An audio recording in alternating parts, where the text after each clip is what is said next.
What's up, guys? Welcome to a brand new episode of Part of the Problem. I am Dave Smith. He is Robbie the Fire Bernstein. What's up, brother? I like back-to-back days. You know, we're gonna get there. 5 days a week, live, all on the platform. Oh, you are making promises I am not prepared to back up. Let's stick with 4 and get this all down to a well-oiled machine. I'm enjoying the groove, and while it's here top of the show this weekend, back at Max's, the ODG Porch. I got to line up 5 comics, the Shedcast Boys live concert, and I think I'm gonna do a live podcast on an introduction to Talmud, the giant boring book. Really? I think so. I started like thinking of jokes for it, and I was like, you know what? I think I got enough here. Let's just do it. Dude, this is the first I'm hearing of this. I think this is such an excellent idea. I love it. I just think it's so, like, even just when you were talking to me about it yesterday, there's just so much that's hilarious about it. It's just like, I just think like the jokes are all right there for you. It's great. I think I'm going to have some fun with it. I started playing around with it this morning, and I was like, oh, there's a lot of meat on this bone. I feel like I get this done by Saturday. There absolutely is. All right, I'm real interested to watch that. All right, also, me and Rob will be, what is this? Like, we're a week and a half, 10 days. In 10 days, we'll be in at Hyenas in Fort Worth, and then the following day at the Hyenas in Dallas. Then we got Casper, Wyoming, Oklahoma City, Tulsa, Oklahoma, Detroit, Michigan, Kansas City, Poughkeepsie, New York, Philadelphia, and then Bozeman, Montana, for the first time I've ever been. I don't think that's proper when you haven't been yet. First time I will ever be in Montana, which I'm really looking forward to. That should be fun. All right, Comic Dave Smith for all the ticket links for all of that stuff. So last night was night 1 of the Democratic National Convention. It was a very interesting first night of a convention to me, and I'm curious to get your thoughts on it as well. But first of all, it's just hard. It's so bizarre. The whole thing is so strange. It's just, I've never seen anything quite like this. But so they got the Biden speech out of the way. It was, first of all, having the sitting president of the United States of America speak on night 1 is crazy. I've never seen that happen before. It's crazy in hindsight that the Republican convention was an entire convention against a guy who they're not running against anymore, which is like a weird thing. I never really thought about that until the DNC started. And it was almost like, oh, that really sucks if you're the Republicans. Like, just imagine holding that big of an event, how much money, like we do live events. You have a little bit of an understanding of how big an event something like that is, like holding a massive stadium rally. And then you do the whole thing against a guy, and that's not even the guy anymore. It's almost like they should get a new one or something. It's almost incredible watching him that they ever were going to do it. I mean, you and I knew that he couldn't possibly work, but now every time that you talk, the fact that it was just a month ago they were pretending that he could still be president, and when you see him through that lens now, you're like, how was that was it a month ago, 6 weeks ago? And you're like, how did we even live in the reality where they pretended? Because now he seems so done and irrelevant. You can't, it's almost like when a band had a hit single and they were the biggest thing. You're the Hawk Tuah girl for a week. Yeah. And then by the next week, you're irrelevant. And you're like, how were you this big? But it's more like the Rolling Stones, where you had hit after hit after hit. You're hugely relevant. And then he gets to the age where, I don't know, they still sell tickets, but they're not cool. But you get what I'm saying. Oh, no question. I mean, it was one of like, it was one of the things that was one of my major takeaways for sure of last night was just that. I watched it this morning. I was out last night, but it was, you sit there and you actually can't believe. It's not even just what you're saying. It's not that you can't believe that they were actually going to run this guy who is, again, this has nothing to do with what your politics are. You could be the furthest left wing or the furthest right wing or anywhere in between. But this guy is clearly not up to the task. I mean, and to watch him and go, not only is it that it was like a little over a month ago that they were going to go with this guy, but that if they hadn't had that debate, which was, by the way, much earlier than presidential debates typically are, if they hadn't have had that debate, if they which seems at least plausibly likely that when they presented those rules, they were trying to get Donald Trump to say no. That was Trump's theory on it. And I think that might be the case. I mean, certainly you could say Donald Trump could have said no to that debate. It wasn't agreed to. It wasn't on the schedule. The proposal was, hey, do you want to debate on CNN with muted microphones with no independent media allowed in the room? Donald Trump easily could have said no. And that's, I want to debate on a more neutral, in a more neutral setting. I want media to be allowed in. I don't agree to the muted microphones or something like that. And if he had just said no, then Joe Biden is the nominee. Like right now, they would still be trying to get this guy through. And I mean, look, after the speech last night, it's like one more reminder that it was just, if you're a Democrat, you are so lucky that debate ended up happening. Joe Biden did as poorly as he did, and ultimately they made the switch, because there's just no way this guy there's no way this guy has another 3+ months of campaigning in him. It's pretty insane that he's going to be president that whole time. But the speech, look, I mean, honestly, with where Joe Biden is in his cognitive abilities, he did all right. Like, he pulled off a speech. It wasn't good, but he didn't completely collapse into himself. So by that standard, he did all right. But I agree with you that just watching him, it's painful. It's really painful to see. And he does this, we've talked about this a lot, but the constant overcompensating thing where he just kind of yells. It's like he at this point also he like slurs all of his words. He just slurs through the entire speech. He looks very old and confused, but he knows that, and he senses that that's weak. So to overcompensate for that, he'll just be real angry and loud. Donald Trump's America. And it's like, what are you doing, dude? Now you're just an old man yelling at clouds. This isn't better. And so just through the whole speech, it was like, yeah, that was one of my major takeaways too, that you're like, can't believe they were actually going to do this. On specifically the yelling first, it almost seemed to me as if they re-drugged him, but it got to the point in the drugging stage where you're just an angry person. You've all met those angry drunks or the angry cokeheads. Just sometimes the drugs turn, and that might have even been why they didn't drug him up for the debate, because it's turned to this. But it was interesting because it's almost like when you watch the entire show is going well with comedians and then one guy tanks. The crowd was into it the whole night. They're applauding at everything. Every stupid break, people are applauding. It feels like they're all doing this more energized yelly thing that they don't know how to be energetic, so they're yelling, but the crowd's carrying them with claps. And then Joe Biden gets up there, and firstly, he starts with the old horse of Charlottesville, which couldn't be more boring, outdated, and irrelevant. And he's doing more of an angry yelly thing, and even he loses the crowd, which had been into it all night. But his drugged out yelling thing, which is more of a yelling at you and not quite on the talking points that you were interested in. And the level of disconnect there of, hey man, it's time for you not to be showing up to these anymore. Like, you're done. It is wild too. I mean, look, to your point, because I almost forgot about that, but it is so crazy that he starts with Charlottesville. It's like it was his first presidential ad, if you remember, back in 2019. His first presidential ad was about Charlottesville. And at the time, I remember us talking about it, and I think the overwhelming reaction to it was just like, I mean, really? Back then, it was already years ago. And it was, I mean, look, what was Charlottesville was a couple hundred people. And like, okay, you could be like, there were neo-Nazis there or whatever, but what? I don't know. A group of people who have absolutely no power or influence. It's just so irrelevant.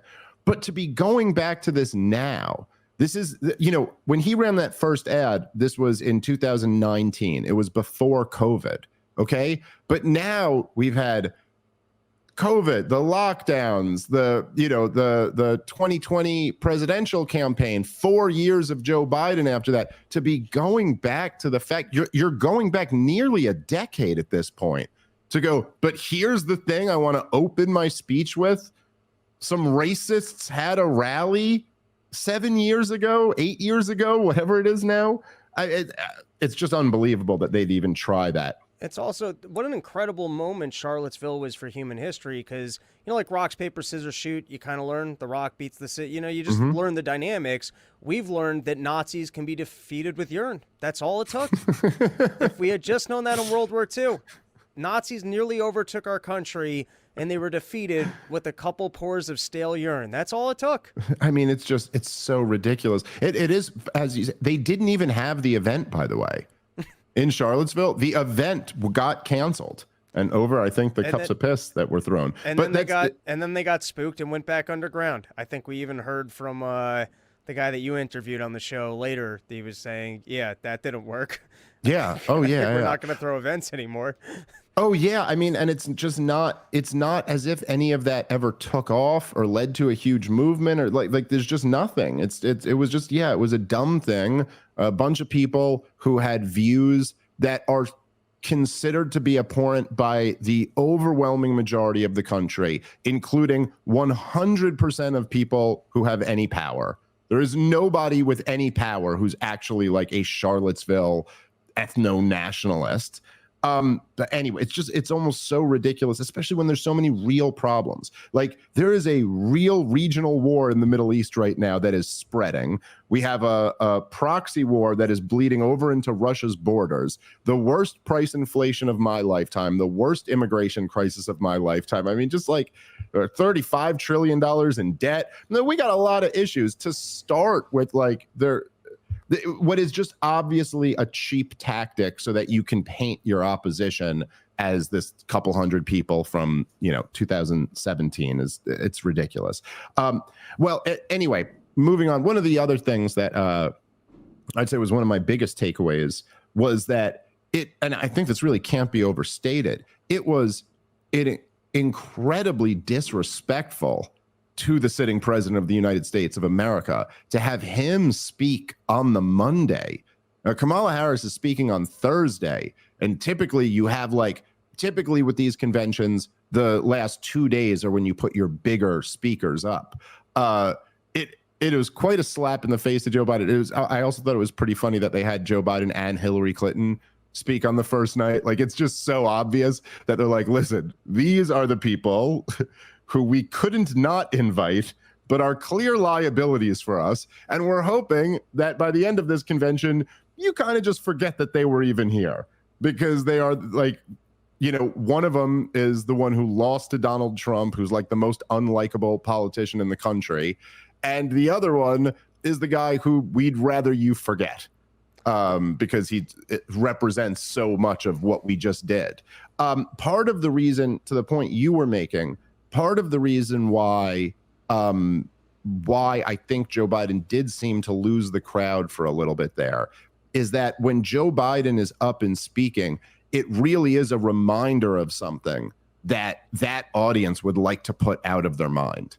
But you kind of can't put it out of your mind. Like all the things we were just saying, these pop into anyone's head.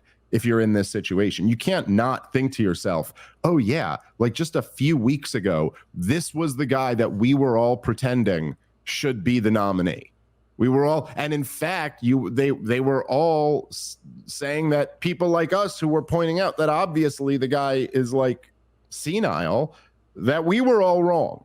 That like this was, I mean, again, this can't be overstated. The week that he dropped out, that was the dominant talking point in all of the corporate media, cheap fakes and all this nonsense. And so just to see that, they kind of had no choice but to, like, you can't not have him speak because he's the president and he's the last Democrat who got elected. You just can't not have him speak. But you also want to have as many new stories come out, as possible in between that thought and when the convention wraps up. But just an incredible slap in the face to him. I've never seen anything like this. Well, in terms of slap in the face, don't worry, he's not going to remember. So it does seem like he's at the point where you could just be like, no, you spoke on Thursday. yeah, I don't think that's going to be a problem. But you're right, and I hadn't even thought of that he's such an incredible liability to the party, and that they really have to try and keep him back in the basement, because anytime you see him, it's just showcasing to everybody how much the machine lied to you and is capable of lying to you. It really is a chink in the propaganda armor that he became so terrible that they couldn't even disguise it. Yeah, well, and there's something, and maybe this is a little bit of a deeper thought. So I'm not saying this is like in everybody's minds in the way the obvious is. Like the obvious is in people's minds. You look at him, the guy's way too old to be doing this. It's also just, as I've said many times, but it bears repeating, that it's such a scandal that everybody has accepted the guy is too old to run for president, yet he's not too old to be president. Like, because obviously the reason he can't run is because he's suffering severe cognitive decline. And so, but he can still be the commander in chief until January. That is just so, it's so illogical that he can't do one, but can do the other. But on a kind of more interesting, deeper level, there's something very revealing about the way the system works, where, and not just the way the system works, but the way certain candidates like Joe Biden and like Kamala Harris work. Okay, you know, when we've talked about how, okay, so and again, this is like a lot of these points, this is just analysis. It doesn't matter what your politics are. I think you should be able to understand this. Doesn't matter, left winger, right winger, libertarian, whatever. There are certain people like Tucker Carlson left Fox News, and he is now much bigger than he was on Fox News. By any metric, he just gets a lot more views. There's a lot more eyeballs on him off of Fox News than there were when he was on Fox News. Now, that is because Tucker Carlson had a certain type of fan base, a genuine fan base that are fans of his, okay?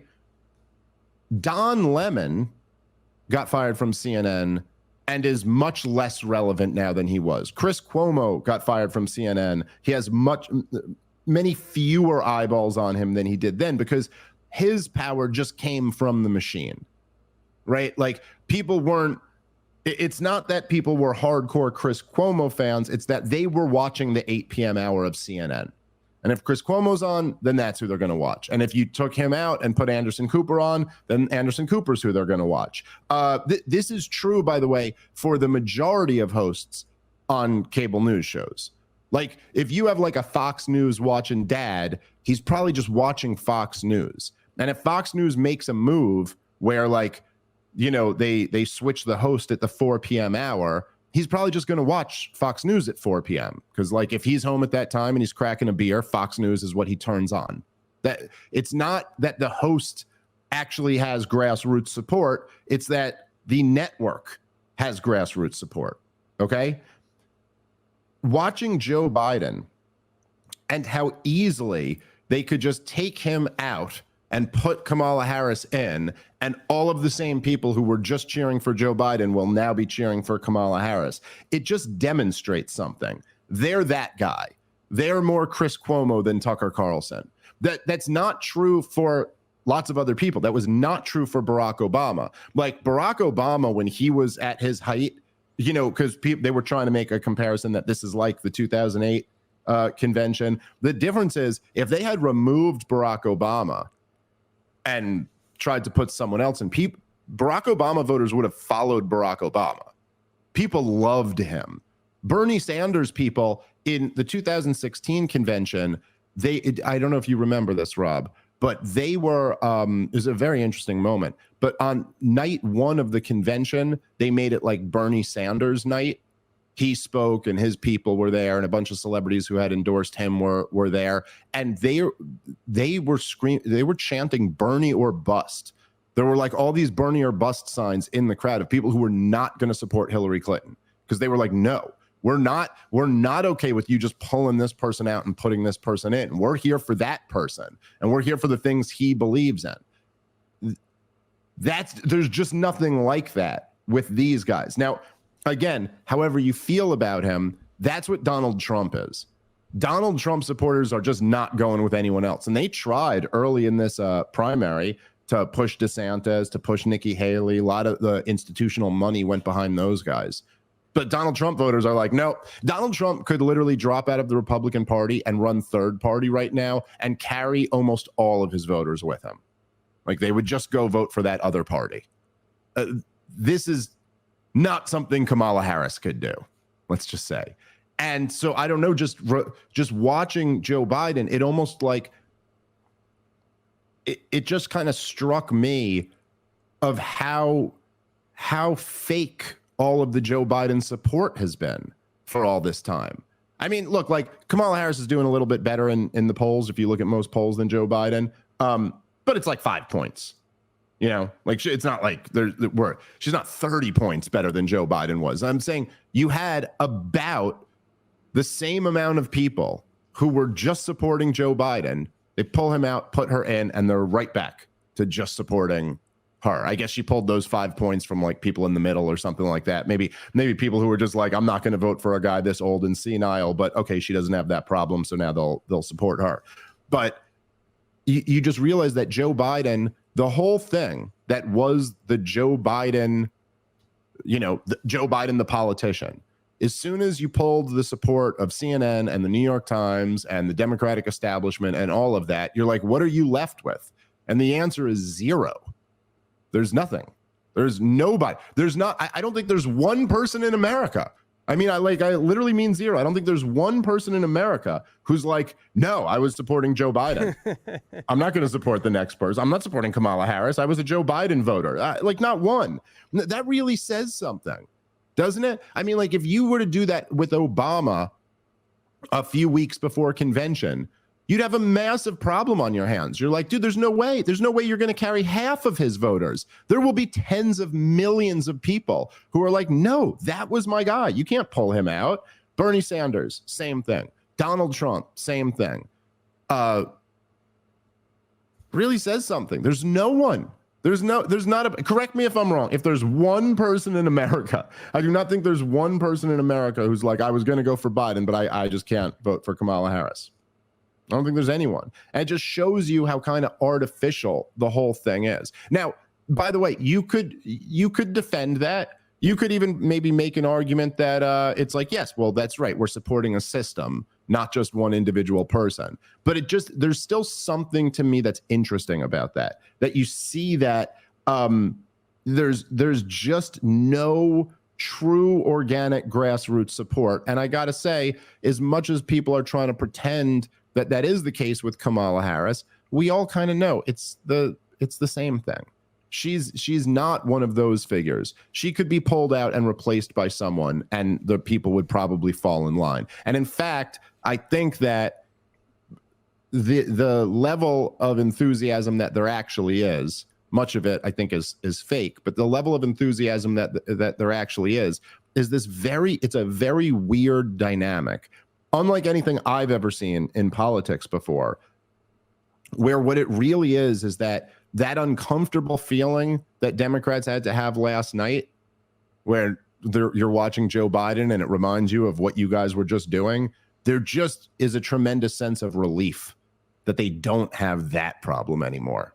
They don't have the problem of what we just saw last night. I think that's really where most of the excitement is about Kamala Harris. It sounds like you're basically just describing indoctrination and compliance, that their whole team just goes, all right, you told me this is the guy, we're all going to be here. Donald Trump bad, our thing good, so we'll do it. And, speaking to your latter point, yeah, they're like, oh, we might actually be able to win with this other person. Thank God. Yeah. All right, guys, let's take a moment and thank our sponsor for today's show, which is Monetary Metals. I love this company, great people who work there, and what they're doing is truly revolutionizing the precious metal space.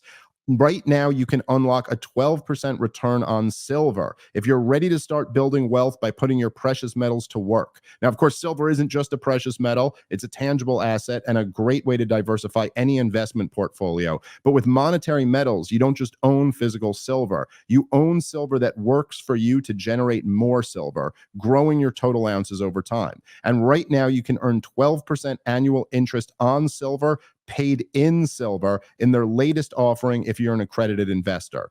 Click the link in the episode description to learn more, or just go to monetary-metals.com. Monetary Metals is revolutionizing the way you invest in gold and silver. They've been paying interest in silver and gold for over 8 years, helping you grow your wealth in real tangible assets. So finally, there's an alternative to saving in dollars, a yield on gold and silver with Monetary Metals. This is the first true silver bond since 1834. Like I said, you can earn 12% annual interest on silver paid in silver. You must be an accredited investor to participate. It's a 3-year term. The bond is financing a publicly traded mining company located in the Western United States. All you got to do is head to the link in the episode description or go to monetary-metals.com to learn more. All right, let's get back into the show. So anyway, so today, tonight is night 2.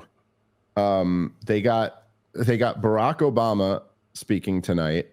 I have to check who the others are. Obama gets a better speaking slot than Biden, which again, it just kind of tells you something. I mean, Joe Biden is the president of the United States of America. Do you think Biden even shows up for these next couple nights? Do they sit there and try and keep him awake in his seat after Hillary Clinton just made fun of Trump falling asleep in court? Wasn't that something too?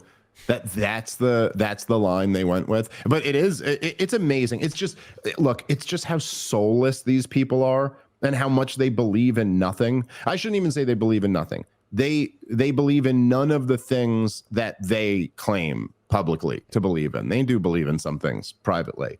But that they would go up. You can see how they all feel now, like, oh, and look, fair enough. I mean, like, there's something to this, I think, for almost everybody, if you're being honest, where as soon as Joe Biden drops out and someone 50 years younger than him, or whatever, 40 years younger than him is running, you do kind of go, oh, well, now Trump's the old guy in the race. And then there's something to that. Like, you know, however you feel about all these guys, Donald Trump is too old to be doing this. It's ridiculous. There's Donald Trump. What? How old will he be if he wins at the end? 84, 83, something like that. I don't know. If he's got Mayo blood, he's good to go. Yeah. Well, look. I mean, Donald Trump is a unique cockroach. He just keeps clicking. He is. I swear to God, Donald Trump does. I know I've told you this before, I think off air, but Donald Trump makes me, like, every time my wife is telling me to do something to be healthy, Donald Trump has become my excuse. Right? She's like, oh, come on, dude, let's go, like, for a jog or whatever. Or here, let's just get salads for lunch. And I'm like, Donald Trump has well-done steaks with ketchup and McDonald's. And look at him. He's a city cockroach. He'll never, okay.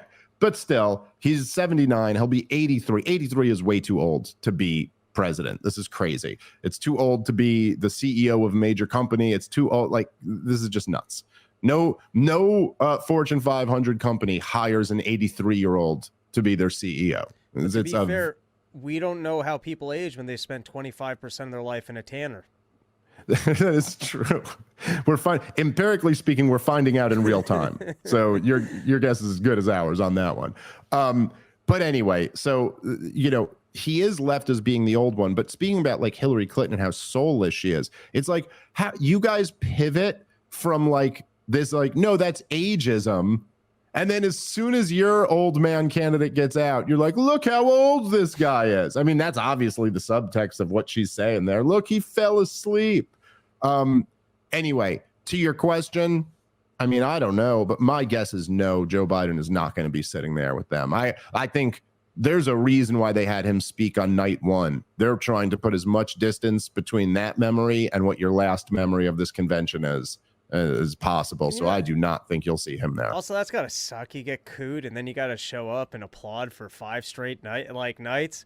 Talk about, you thought that you were on top. You're like, holy I had an established career. I got to be president, and then the mob just bitches you out where they take away your job and you got to just show up and pretend like you're happy about it.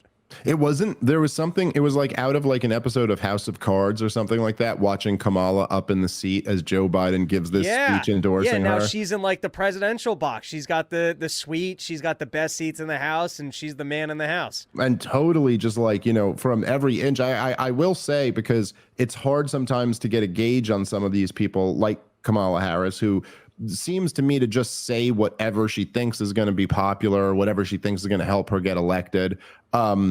You know, like when she came out for a ceasefire in Gaza or whatever, it's just like literally protesters. This is Kamala Harris, okay? Protesters showed up to her rally demanding a ceasefire. I don't know if you saw this video, and she like in a real like obnoxious way was like, "Are you done now? Because it's either me or Donald Trump, so you have nothing to say." Blah, blah. Then the next day she announces she's for a ceasefire. Like it was just like right there, she was like, "Oh, you awful protest." Then she came out the next day and said, "I agree with the protesters.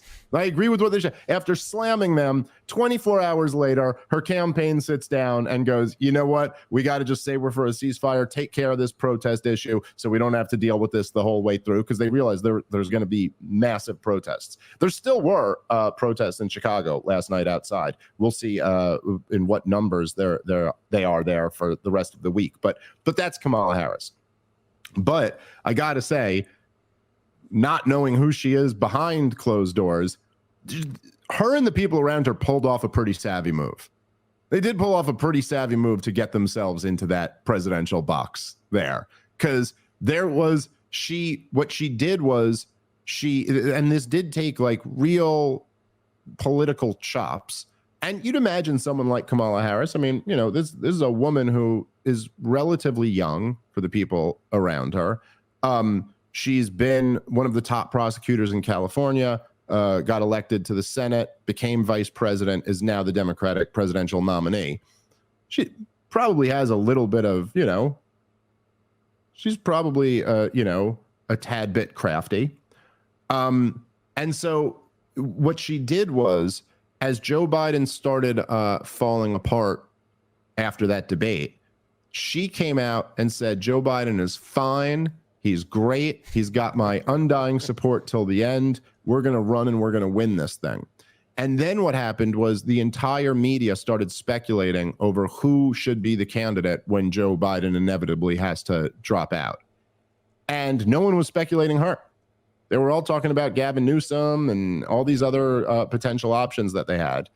And then she came out and said, or it wasn't her, but it was like one of her top advisors came out and said that it was very offensive the way they were skipping over her and thinking about all of these other people who would be there. And so what she was able to do was really quite brilliant, was first of all, come out and be like, "I'm totally for this guy. I am not telling you to drop Joe Biden. I'm not telling him to drop out. So you come off as like a loyal foot soldier." But then she had also signaled that, by the way, if you do want to get him out, you're going to have to go through me. You're not going to be able to just get him out and just go to someone else and think, "I'm just going to endorse that." I have a card I can play here. And that card was overwhelmingly powerful. I mean, this is how she got the nominee. And it is the nomination, rather. And it's something, man, the Democrats deserve it so much because they literally put her in this position just so they could add an element of history to Joe Biden's presidential campaign in 2020. So they could say, look, we're going to have the first woman of color as vice president. And then she gets to sit there and say, well, okay, well, if that's something you value, then you can't just skip over a woman of color. I mean, come on. And she could have played that card and made their lives hell. And I don't even know if we'll get another Indian that identifies as black. The odds are stacked against them. I'll tell you, there's got to be others out there, but it's not going to be easy. This has to be the only opportunity we're ever going to have for a female Indian that identifies as black to become president. You're not going to be able to cross that box again. I don't share your pessimism, Rob. I think this country's diversity is increasing, and I'd like to think we could find another. So then while she's doing all that, while she's supporting Joe Biden publicly, signaling if he does leave, I'm not going to get out of the way privately. Then she goes and joins Barack Obama and says she'll support invoking the 25th Amendment if Joe Biden doesn't drop out of the race. So publicly, she's defending him. Privately, she's literally getting ready to have him removed legally from the presidency, while also signaling that you won't be able to skip over her. Just saying, politically speaking, it was a kind of brilliant move that she was able to pull off there. That's all I'm saying. I don't know if it was her doing or the people around her or whatever, but she did pull off something pretty impressive there. Anyway, back to the convention itself.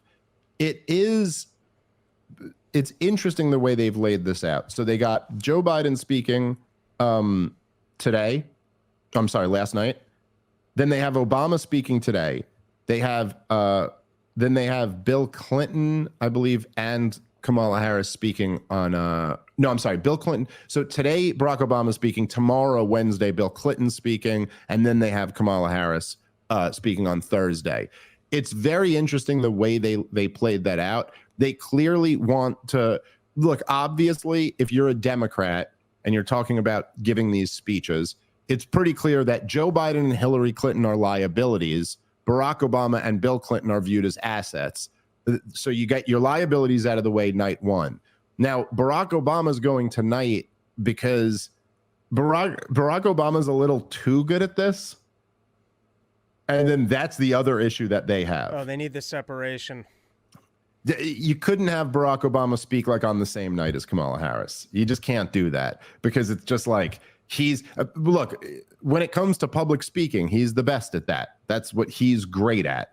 And so you kind of are in a little bit of a weird position where you're like, okay, you want that. You want to have this great speech from Barack Obama, but, you don't want to overshine your own candidate. So Obama will go today. I'll be interested to see that speech. Bill Clinton, I'm always interested to see all these guys' speeches because I'm a nerd for all this evil theater that is politics. But it's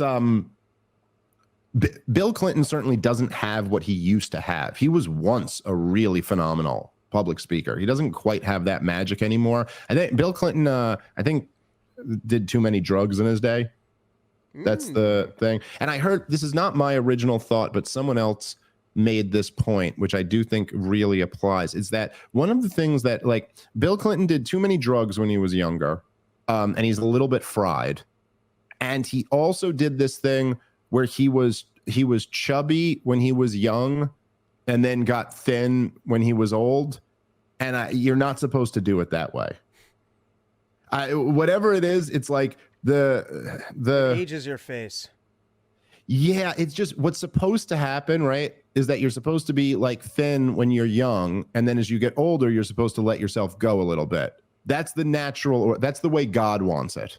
Okay. And when you try to fight God, you always lose. So when you try, when you're like tubby when you're young, and then you try to get thin and in shape when you're old, yet you're just left with like too much skin on a skeletal body type thing. Anyway, too much partying and being fat when he was younger. I think there's another element that the fuel for politicians is that people like them. That's kind of the whole job, is that they get the support of the people, and as a result of that, they've got power, and then, companies and governments and everyone else has to try and pay them for their access to power because they got the illusion that, or it's not the illusion, they got the support of the general population.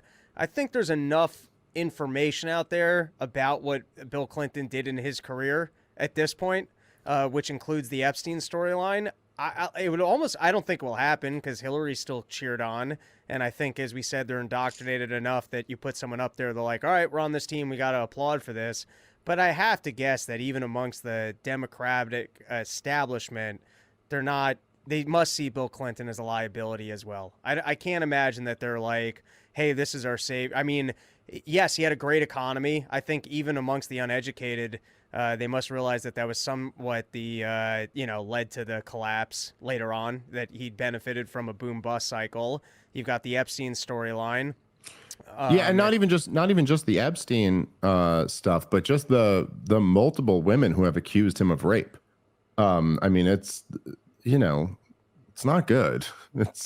You got like I think there's like 6 different women who have accused him of some type of really vicious sexual assault or rape.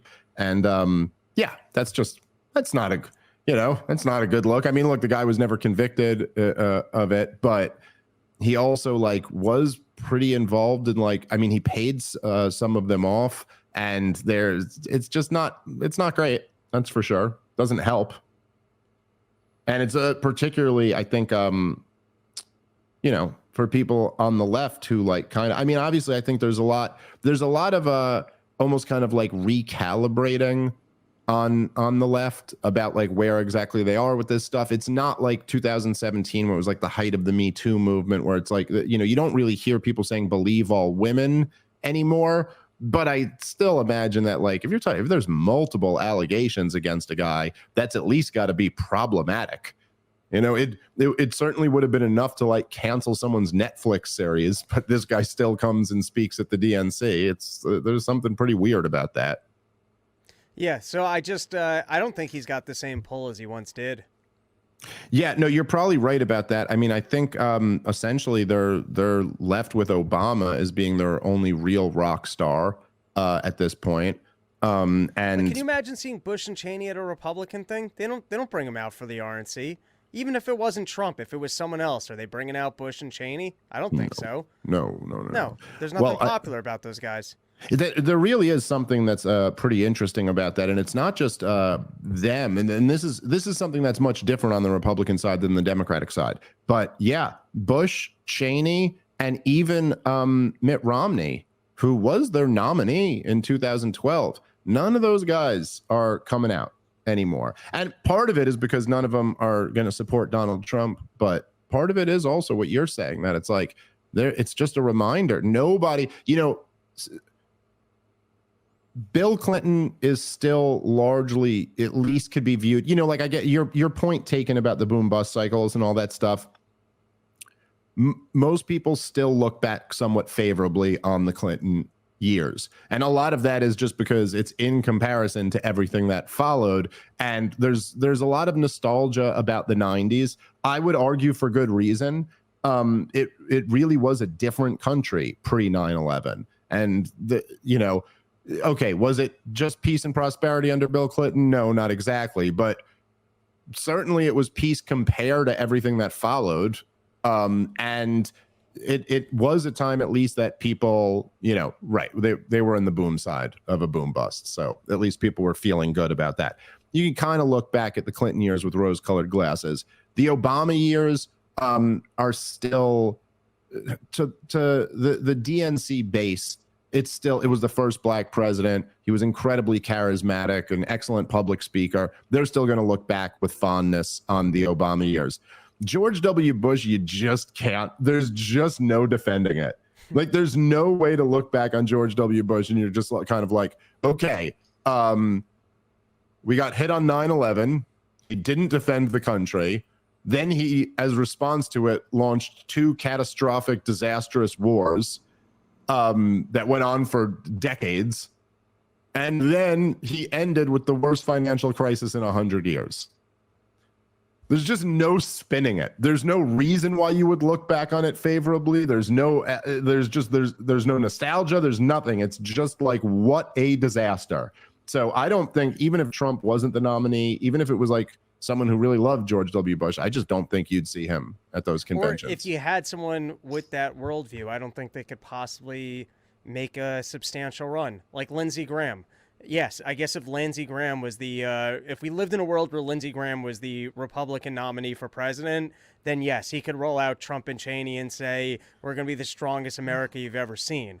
But you'll never get there because it's so unpopular. Well, I mean, Lindsey Graham ran for president in 2016, and yeah, he's got nothing. Now, all those guys, Marco Rubio and Jeb Bush and Lindsey Graham and all the people who ran as neocon hawks, Chris Christie, both this time and in 2016, and Nikki Haley, who got unbelievable amounts of institutional money and support, just completely collapsed. No one, no one on the Republican voting base has just completely rejected all of that stuff. So, still got lots of problems, but, thank God for small miracles. At least there's that. All right, guys, let's take a moment and thank our sponsor for today's show, which is My Patriot Supply. I love this sponsor because I, like many of you, have been concerned with how unstable things have been for years, and I value nothing more than protecting my family in these unstable times. And the best way to do that is to go check out My Patriot Supply. Their mega 3-month emergency food kits come jam-packed with 33 varieties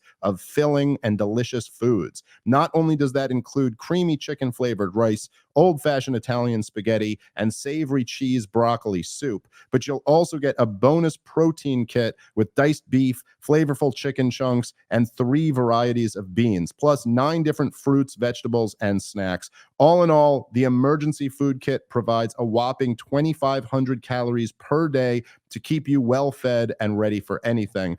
And that starts, of course, with food you can depend on. And these emergency kits last for 25 years. Go to preparewithsmith.com. That's my website. And if you go right now, you can save $300 on your mega 3-month emergency food kits. It ships fast and free, but this is for a limited time only. So take advantage right now at preparewithsmith.com to save $300 on your kit. Preparewithsmith.com. All right, let's get back into the show.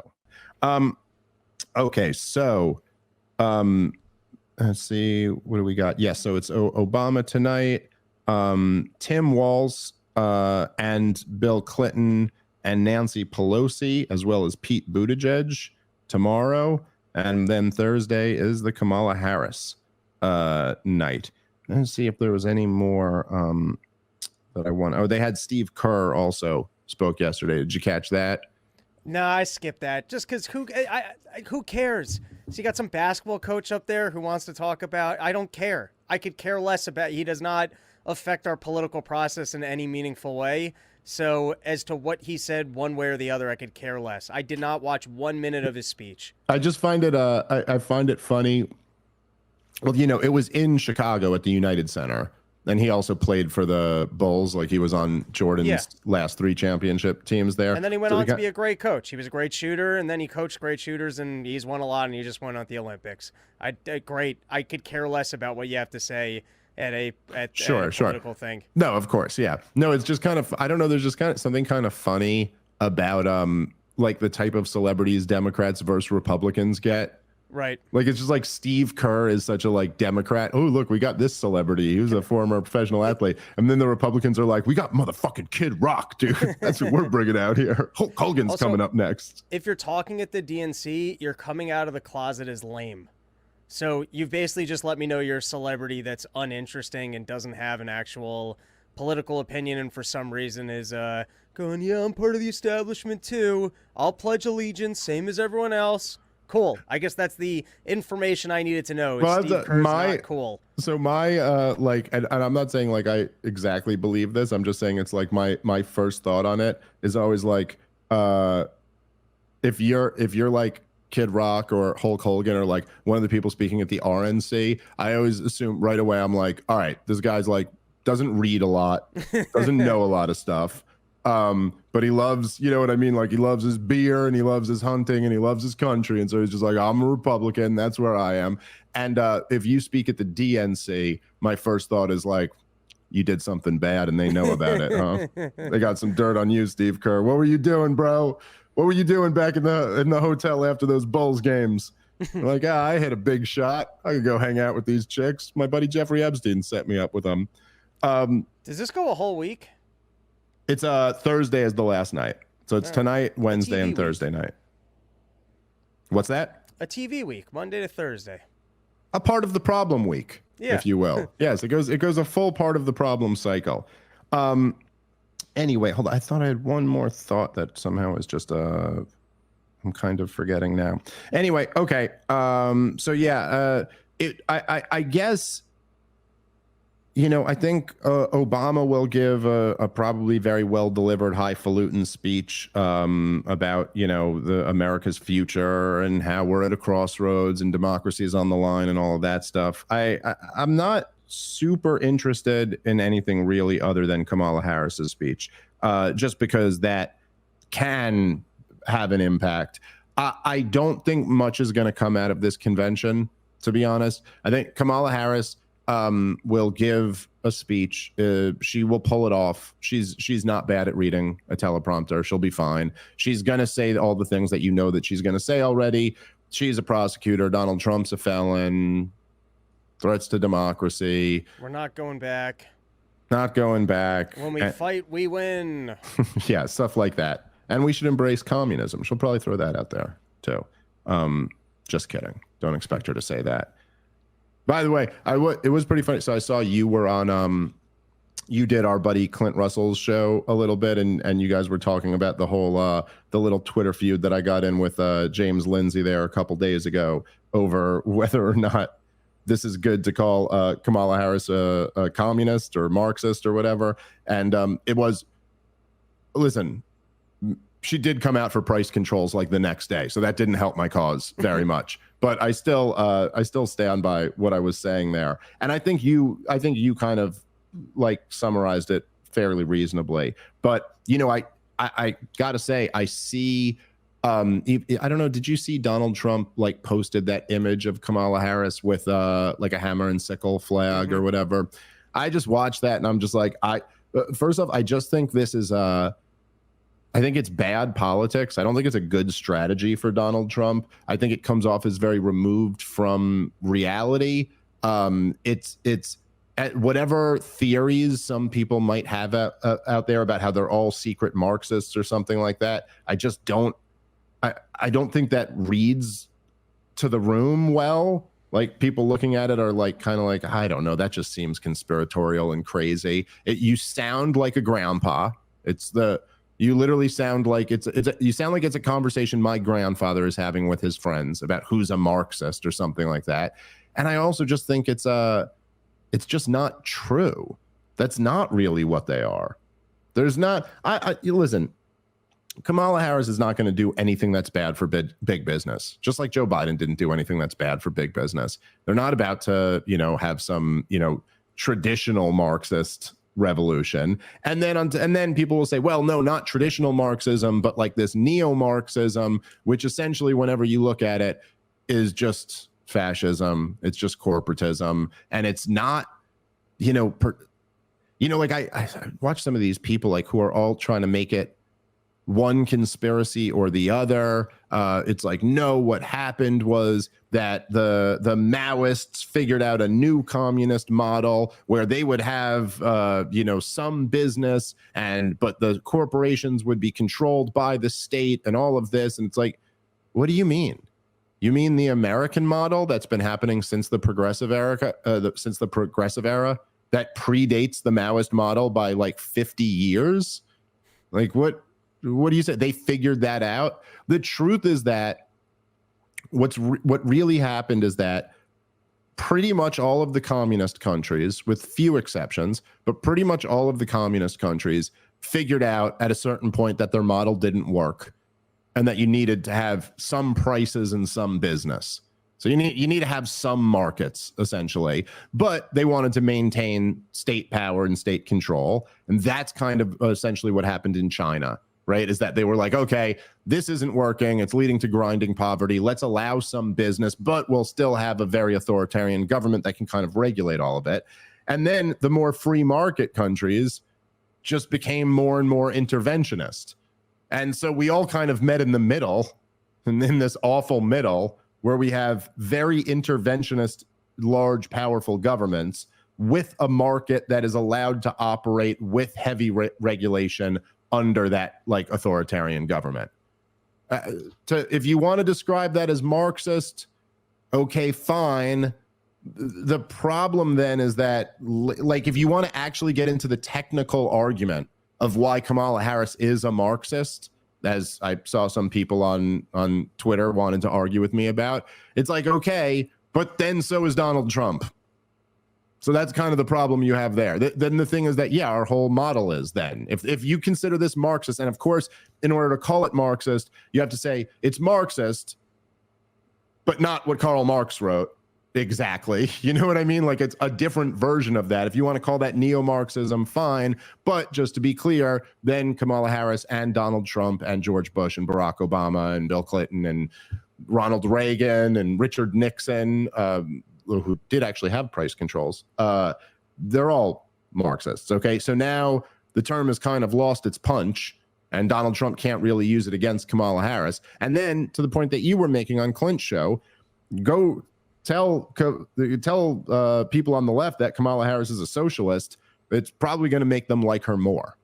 And that's a problem, in my opinion, but that's the truth. Whereas if you tell people what she's actually doing, which Donald Trump, it's so obvious, should be saying, is that she's a tool of the establishment and of big business. People on the left are not going to like that. People on the right will hate that every bit as much. And now you don't sound like a grandpa. You sound like somebody who's actually talking about what's going on today. And by the way, you can back it up with example after example after example. So why were they so all in on vaccine mandates? Well, it wasn't to usher in a Marxist utopia, right? What was it? It was to ensure giant profits for giant pharmaceutical companies. So isn't that more damning than just like some label of you're a communist in some way that you can't really prove? I don't know. I just think it's bad. It's not right, and it's a bad angle for them to go down. And like, I don't know, they're every bit as evil as communists, but there's something different. I don't know. Any other thoughts on that, Rob? I don't think so. Well, I'll just add, even on the food thing with the price controls, which I guess is clearly a socialist policy, and we know one that will fail. I mean, we know that that's either going to lead to rationing or a worsening of the quality of the food that you're able to consume. There's really no other avenue for the way that a price control will play out in reality. She's not talking about taking over all the farms. She's not talking about government owning, you know, all of the production of the food industry. So it's still, I correct me if I'm wrong, but I guess it's technically inaccurate to say that that's communism. Look, again, we might be getting into semantics here, but like, yeah, it's what they would argue is that a lot of communist country did that and then ultimately nationalized all the stuff. I don't see anything like that happening here. I don't even think that this price control thing, I think is just a campaign slogan, to be honest. It's just a thing to say, I'll lower prices. Right. There's been no move to do that under the Biden administration. I doubt there would be under Kamala Harris. I meant to conduct my own poll, or we had a little family thing on Sunday, and I like just asking my smart, educated, white relatives questions like, so, hey, if you have friends that are concerned about prices, do you think Kamala Harris saying that grocery stores can't raise prices will help them? And that's a pretty open-ended question. What's your opinion on this? Do you think that this is helpful policy or not, to get a little bit of a feel for what voters think about these things that sound good? Oh, government's going to step in and say you can't charge me anymore? That sounds great. That sounds like that would really help me. So sometimes I'm just curious where people are at, and I forgot to ask them. But I'm still curious to pose that question to some common mom and folks voters, because I would venture to guess that there's a level of education here that I don't think price controls are attractive to most people. Unless they honestly believe that there's rigging of the prices, which is usually because some sort of a government policy that's limited competition. It's really interesting to me because, of course, this is one of the things that it happens a lot, particularly on the left, not exclusively. But it happens particularly on the left, where people, when they're talking about economics, they get into kind of this like mysticism almost. It's like as if you're talking about how you would like things to be, you know, right. And you're like, well, I would like prices to be cheaper. So like, yeah, why not have a law that says prices need to be cheap? And there's a lot of mistakes that people make around economics in general, and usually it is because they're fundamentally thinking about it in the wrong way. So in the same sense that, like, if you were describing the laws of nature, if you were just describing like the way the universe works or something like that, you couldn't You can't start with like how you'd like it to be. Right. That's totally irrelevant. Like how you'd like it to be. It's like, well, if we were like, okay, so gravity is this force that holds people, like pulls people toward a large massive object or whatever. And you were like, well, I'd like to be able to just float around. It's like, but you're having a different conversation than I'm having right now, man. Like we're not in the realm of like how we'd like it to be. We're in the realm of, like, and also I think when people talk about economics, they often think of it like if you're on the other side, they think of it like a science, like chemistry or something like that, where really, I think it's much closer to logic. It's just like logically think about this for a second. And it is unbelievable how economically illiterate you have to be to not reject price controls. Like I'm not saying any of this is going to happen. I highly doubt it will. It's campaign rhetoric. You can usually take that with a grain of salt, but there is something about like, if you just attack it logically for a second, like just like start reductio absurdum this stuff. Like, okay, so you think we should have price controls so that say grocery stores can't charge too much. Okay, well, if that's a good solution, why don't we just legislate that it's all free? That's even better than your price controls, right? Instead of legislating that it has to be sold at a low price, why not legislate that you have to give it out for free? How do you think that would work? Take me through that. Do you see any problems in that? What would actually happen if you legislated that a company had to give away a product? I think they'd probably stop carrying that product, because there's no reason for them to sell it anymore, right? And so, okay, so that same problem applies, maybe not as drastically, but the same problem applies to the logic of having price controls at all. If you're going to make people sell something for less than they want to sell it for, they'll simply stop selling that thing. That's the solution to get around it. And there are, even in our crony system, if you want to argue that like, well, no, they're just selling this at such a high price, but they still could be making a profit under, at a lower price or something like that. The problem with that is just that if that's the case, then there's such a giant opening in the market for someone to come in and steal all of that business. And this has been demonstrated, just like it's not only that it makes sense logically, but it's been demonstrated empirically time and time again. And in fact, it's demonstrated all over the place. Like, every single time, if you just go into a corner store today and you go to get some milk, I don't know what milk costs these days, but you pay a few bucks for some milk. And believe me, that guy at the corner store would rather charge you $1,000 for that milk. He would rather you give him $1,000 than you give him $5 for the milk. So if he's greedy, why doesn't he just charge $1,000? Well, because he can't, because he'd go out of business, because there's a lot of other places that are charging less. And if somebody was charging $1,000 for milk, very quickly somebody else would come along and go, well, I'll give it to you for $900.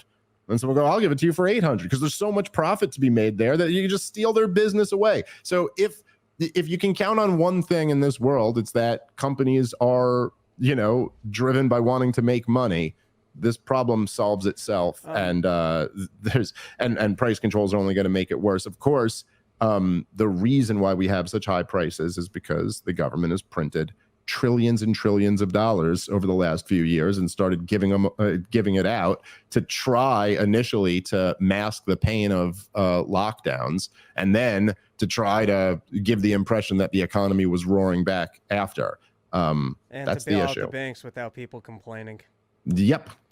Pretty much. On the topic of price controls, I don't even think she was getting good press from like the left media. No, she didn't. She wasn't. I don't think she'll get away with that, because even the left is on board with, hey, this is a really dumb policy, to the point that I think she'll likely just walk it back, because particularly in a debate, if she tries to, the left loves this magical line of, yeah, too much regulation's bad, but not enough regulation is, but we can find the secret little magical, no, we've never done it in the past, but there's the ability to find the magical middle ground that we never seem to find. And so she's going to try the same pitch with, no, it's not that we need price controls, it's that we got to get in the way of what should be illegal price gouging. All right. Well, what particular item do you think is overpriced because of illegal price gouging?